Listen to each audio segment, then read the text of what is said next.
Viewie's fun fact of the day: despite talking mostly about Bone Lab or Boneworks on my channel, could you guess what my most played VR game is? It's called Getting Arthritis in My Wrist, the game, because I'm gonna pass out from some of these songs. Beat Saber, like I said, is my most played VR game, and if I could tell you how many hours I put into this game on Quest 2 alone, I think my family would try to put me in a mental hospital from the clear insanity-filled rage against a box. But Beat Saber clearly didn't break any boundaries in the rhythm game genre. Hey, ring ring, Activision calling cease and desist too. Also, if you see me miss some notes in my gameplay, mind your business. I'm not LS Toast, leave me alone. Back in ye olden days, or 1970, Kansai Kushko created a rhythm game where you would lift girls' skirts in a rhythmic fashion because sex is life and sex is the world. So basically, because of I played Beat Saber. Giga Chat Andrew Tate, top G Beat Saber player over here. Forwarding on to some more recognizable games. Back in the 90s, we have a game called Parappa the Rapper, which solely founded the idea of hip-hop. Eminem clearly has a Parappa the Rapper aesthetic. Parappa would go on to be a commercial hit, and I've used his music countless times in videos, and had the player press buttons to the rhythm of the beat, which now, as of 2022, is literally every rhythm game, more or less. Another smash hit in the rhythm game genre would be Dance Dance Revolution, or DDR for the not-so-alpha-minded individual, where you would place your feet onto the right arrow on the dance pad in real life, and this is exactly the group of people being pitched to buy some Axe body spray. A few more successful games like Beat Mania, made by Konami before they went the route of Valve CSGO skins, and Beat Mania would actually drive another company known as Harmonix to create this little itty-bitty game called Guitar Hero in 2005. Guitar Hero was a massive game out here in the West because not only did you get to see some freaky-ass characters on screen, but you got this super sick guitar that would be the controller for the video game. Hello,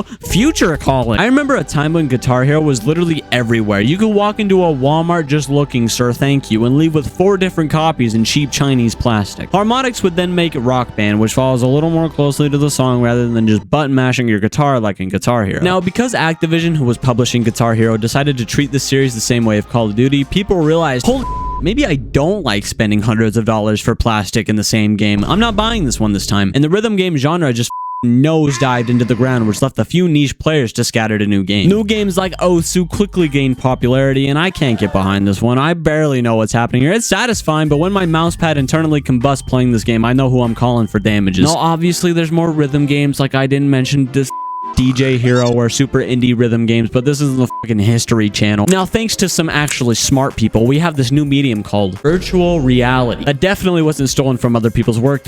What do you mean? Palmer Luckey is my lord and savior, dude. A little known company known as Beat Games would make a VR title. You might have heard of it. It's called Beat Saber. In my opinion, a rhythm-based VR game was almost expected to happen, and it's no wonder why Beat Saber and so many rhythm games came out for VR. We got going to the rhythm with sabers. We got going to the rhythm with pistols. We got going to the rhythm with hammers. We have rhythm games where you literally just move some balls around. I don't know what Synth Riders is doing, but it looks okay. As many of you know, Beat Saber is a game in VR that you match the correctly colored saber to the right block and in the right direction. It feels amazingly smooth and has tons of difficulty ranges for new and experienced players. They were purchased by Facebook in 2019 and honestly fits perfectly on the Quest 2, albeit with some things to be improved upon. We'll get to that in a little bit. From the time of its development to now, Beat Saber's gameplay has improved drastically and for the better in most ways, especially with map design. $100 bills, more like $100 worth of toilet paper after I shit myself playing this awful map. Let me give you a little lesson in momentum by someone who's never made a Beat Saber map. So when I swing down, I have that momentum, so you would think that the next note would be to swing up. But the first music maps, you have to swing down and then down again, and it's terrible. Honestly, I just went straight to OST 4 the first time I played it, and I've barely played the first 3. With multiple original songs made specifically for Beat Saber, the consistency really keeps this game alive for some people, and even if you don't purchase any other sound packs, there are loads of songs for you to play with only the base game. But base game is fun and all, but we all know that mods for this game are absolutely insane. Modding for Beat Saber brings a whole new life into the game because without it, you're waiting for whatever the team at Beat Games is working on to put out. Different sabers, different settings. You can even have custom avatars. Look out, Bone Lab, you got some steep competition now. You think Ghost on Expert Plus is insane? Try running Ghoul on Expert. That's right, no plus this time. I physically collapsed the first time I beat the song. And I think this is where Beat Saber truly does hold itself against other rhythm games because because of course there are custom songs for Guitar Hero and other games like it, but you're not only purchasing the game and shelling out for the peripheral as well. With Beat Saber, yeah, you need a VR headset, but you're not forced to play Beat Saber and Beat Saber only. You're also available to play any other VR game as well. With the cost of the guitar, especially now with those games not really being supported by their original developers, eventually things are going to get way more expensive and not as regularly available as Beat Saber. Rhythm games, just like fighting games, have this niche audience of people who truly do care for that game, but when its publisher sees declining numbers tank off the side of a mountain after its wave of popularity, yeah, that game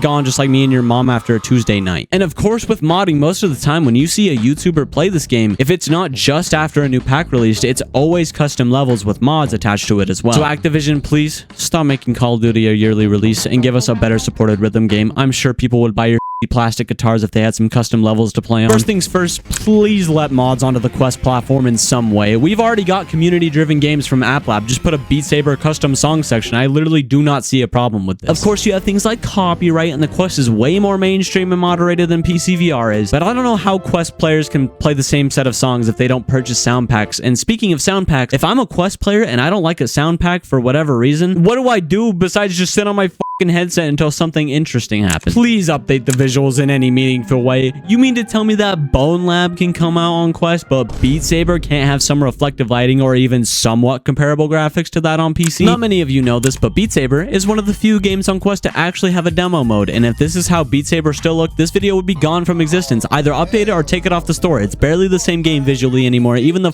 sabers that are in the title of the game don't match in the full version. So finally, with the amount of support Beat Saber gets from not only the community, but also the developers at Beat Games, this is a thank you from me as someone who has spent more than enough time playing Beat Saber. Please give us another Camellia pack, please. They're the best song.